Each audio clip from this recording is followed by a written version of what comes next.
Oh, this? Yeah, it's a new look this week for headline of the week. I've been out catching some headlines, and I'd like you to help me discern which ones we're going to take to the Elite Four and which ones we're going to give a little kissy to and send back into the wild. News reader voice on. Driver caught at 110 miles per hour claims he needed a number 2. I mean, look, when nature calls, you gotta go. And you gotta go 110 miles an hour or else it's gonna come out somewhere else 110 miles an hour. That'd be the worst thing though, because as soon as you get pulled over, you're like calculating the time. Police officer, am I gonna get a fine? Do I have to pay it? It's all adding up to another 20 minutes before I get home. That number 2's coming. Did it happen in the car? We're not gonna find out because it's not the headline of the week. Trash. Giant's erection to be polished by hand for 2 weeks. So mature, so mature. This is actually quite a nice piece of art, except the big phallic bit in the middle. And while it makes for a great headline, it's not the headline of this week. Woman narrowly avoids being crushed by a faulty lift. On the website I got this from, it was playing it on repeat, and it was just like a constant anxiety attack as she jumps out and almost gets crushed. It's a pretty good headline, I'm gonna put it in holding. Rhinoceros flips car containing keeper at German safari park. I didn't show you the vision of the last one, so I think it's fair enough that we can show you this vision.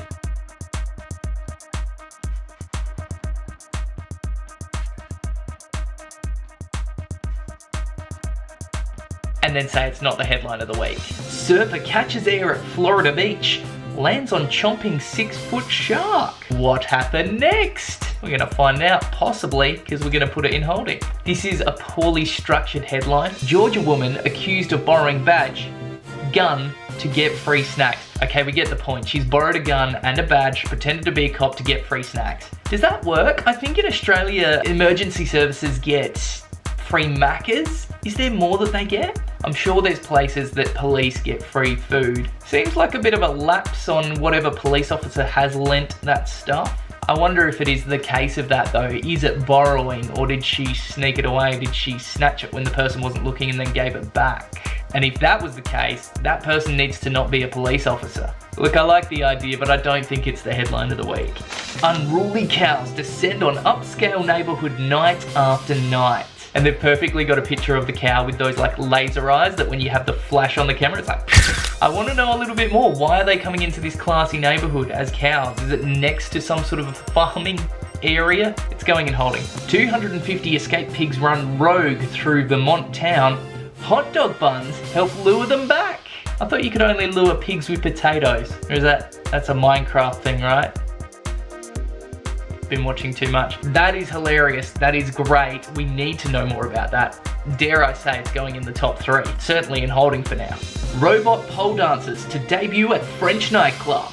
Is that a legit picture of them? Like with a security camera as the head? I think in terms of artificial intelligence, this is a little bit odd. I don't know what people go to nightclubs with pole dancers in them for, but I don't think they would get the same fulfillment as they would with a normal human being with some sort of a mechanical makeup of it. I just don't, I think they'd be very good at the pole dancing. Robots would have like a stronger hold than what the human muscle would, but it's not the headline of the week. Bloke refuses to pay for porn channel on TV because his dog ordered it. Was the dog watching some doggy style? Or was it bestiality? Just stop making jokes. I can imagine like a baby or like a child accidentally unlocking something and paying for it, but with a dog, it's got to be like chewing up the remote surely to accidentally get into the settings to pay for something like that. It seems a little far-fetched, and I like the cut of this man's jib. Let's find out more about it if it makes it to the top 3 headlines. Finally this week, dirty builder poos on bloke's roof, then sends a photo of himself doing it. So you've paid me to do a job, I've done another job, and I just thought I'd send you the evidence to say, what's the message behind that? What is he accomplishing from doing that? This is taking poo jogging to a whole new level, isn't it? Alright, let's put it in holding, see how it holds up against the other headlines that are there. 250 pigs, we need to know about them being lured back. That is staying. Unruly cows, I think we can probably rule the cows out. The woman who jumped out the lift at the last second. Great piece of CCTV footage. I'm gonna play it for you now.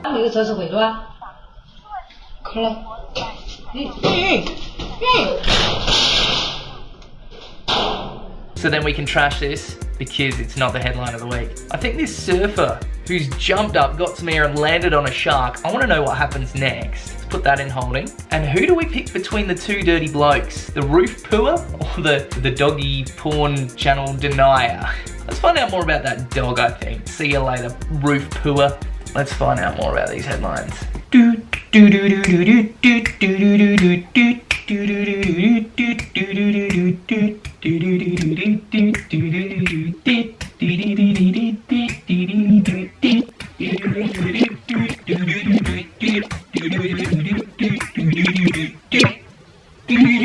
And I've achieved nothing. Let's learn more about these escaped pigs. They caused $80,000 worth of damage in a small town of Orange, Vermont. They escaped from an enclosure that they were in, but returned thanks to a trail of hot dog buns.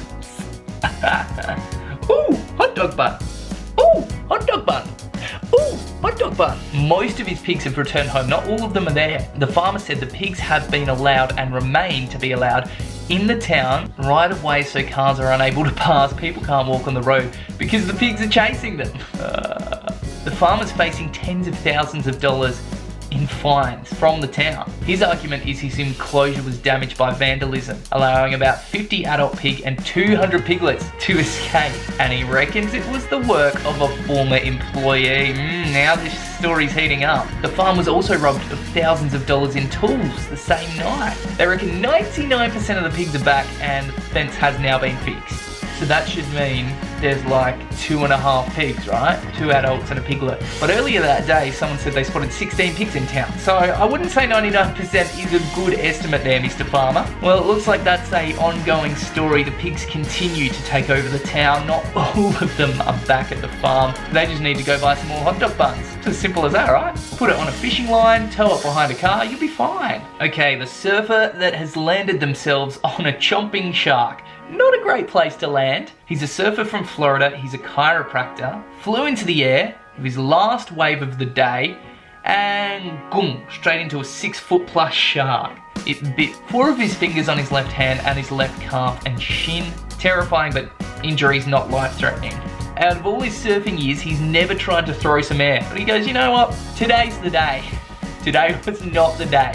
Never even saw the shark as he was coming down. Just landed, felt the bite and went, oh, this is an issue. Pushed the shark away from him, grabbed his board, paddled as fast as he could, treated by paramedics on the scene, wasn't even taken to hospital. He reckons he'll be right back in the ocean as soon as the wounds close up, but he'll be a little more cautious. Well, that's good to hear. Terrifying though, if it was waist deep water, you came down, I mean, obviously when you're surfing, you're probably focused on a lot of other things, but you couldn't even see it when he landed. Pick a better landing spot next time, mate. And from that mate to old mate, who won't pay for his porn channel because it wasn't him, it was the dog. A likely excuse. Oh, come on, it's a $70 bill. It's a Bichon Frise Merino. What an odd name for a Bichon. What an odd name for a dog. Marino. Marino, get over here. Leapt up onto his bed, landed on the remote control, which selected the Mucky Movie channel in a freak accident. Says he got in touch with his cable provider a few minutes after what? Yeah, a few minutes. Not directly after, a few minutes after. Told them what happened. They're like, yeah, okay, yep, He was assured the mistake would be undone for him, he says, but he still had access to the adult content for quite a long while afterwards. And he knows this because he didn't turn it off, did he? When his bill came through, he subtracted the cost of that channel himself, paid the rest, but as a result had his service cut off. Okay, I feel a bit bad about my earlier comments about it being a $70 bill. This man is on social services disability payments, so $70 is a lot for him. I can only apologise for that, for not reading too far into the story at first and judging on what I first saw. After filing a complaint, he said the provider has agreed to credit his next bill, which is fine, but that doesn't help him out now, does it, you know? He's gonna have to rely on friends and family if he's got them around to get him through the next couple of weeks. That cheeky dog, this cheeky dog. Hopefully the situation is all good and they move on from it.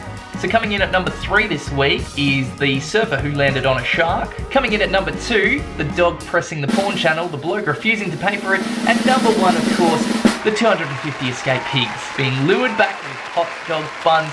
Can we please get some scent there? Back to Vermont, Orange in Vermont. We need to send some hot dog buns there so they can get those last remaining pigs out of the town so people aren't being chased around by them. Please, please, please, hashtag hot dog buns for Vermont. No, number 4 in there. That was headline of the week for this week. Do you agree with my choice? Do you think one of the other ones should have won? Let me know in the comments down below. Or maybe you found a different headline this week that you thought topped them all. Let us know about it. If you've enjoyed this video, give that like button a gentle little caress, give it a tapsy, and subscribe if you haven't already. That would be mighty nice of you. And I'll catch you again soon with some more court headlines. We're gonna go headline catching again this week, and we'll be back next week with another headline of the week. I will see you then.